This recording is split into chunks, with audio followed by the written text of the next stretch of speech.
Granduke is asking,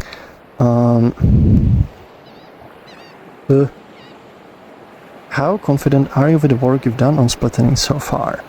So at this point I'm pretty confident with it. If you haven't seen the latest devlog, I pretty much got it like working outside of the Unity editor, and it kind of works. Like there's still stuff that has to be implemented. Like right before the stream I was actually working on the particle systems, and I almost have those working. And then there's like some little bits. Actually I might actually be doing some of the VR stuff after that too, but I'll have to see. But generally it works. Like it's like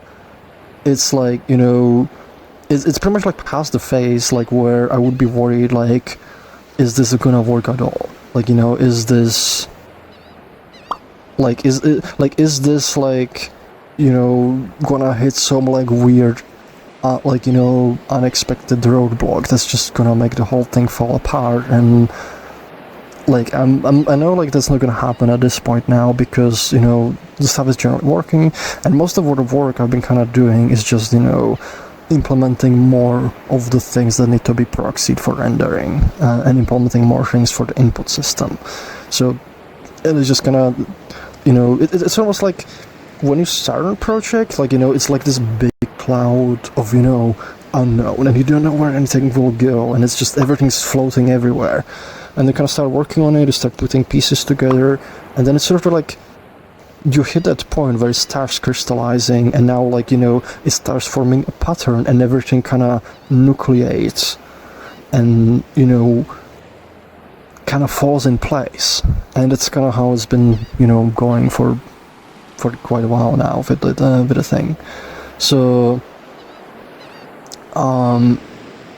yeah, I'm pretty confident. The main thing still that's still unknown is how much is it gonna help with performance, because I haven't been able to really get the builds to work without all the debugging stuff yet, without running in debugging mode.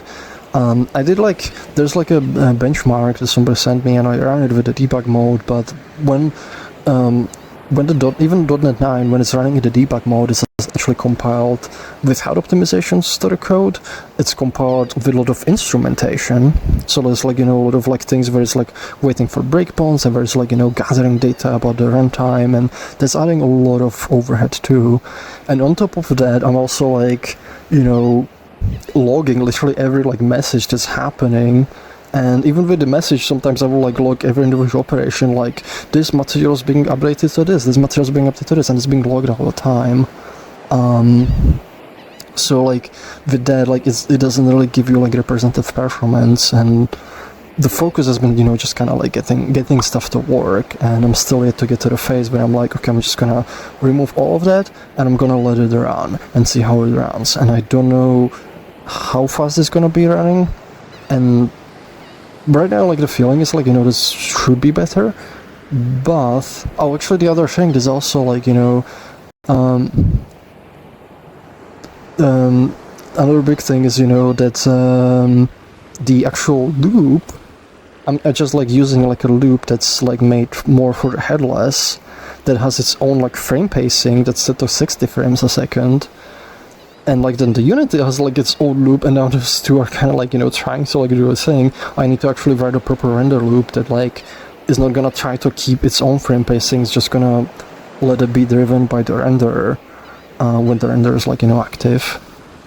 So there's still a whole bunch of bits, and right now that is still unknown. And I'm hoping it is as big as it can be, but until all that is done, it's an unknown. Or relative unknown, and we mostly have an educated guess. And the educated guess is, it's looking good based, on the data we got from the headless, which is one of the reasons we put or I put so much work into this, is because the headless running the same code that runs the graphical client, except all the visuals, it showed very substantial performance improvement with .NET 9 compared to Mono. So I think it's gonna be substantial, but until all is done, there's still always that part of your brain where it's what if it's bad? what if it's gonna explode for some reason, but everything is like unlikely to like be like, you know, dead. Like I think it's gonna be, but like I'm one of those people, like, you know, where even if there's like 1% chance of something catastrophic happening, like I'm gonna be thinking about that 1% and be anxious about it. So there's that. But even so, like, you know, all the data I have, like, is, you know, like, it's very promising, but my brain keeps focusing on that 1%. But I think it will be good. Like, rationally, I think it will be good. So I would say rationally I'm confident, emotionally I'm an anxious person.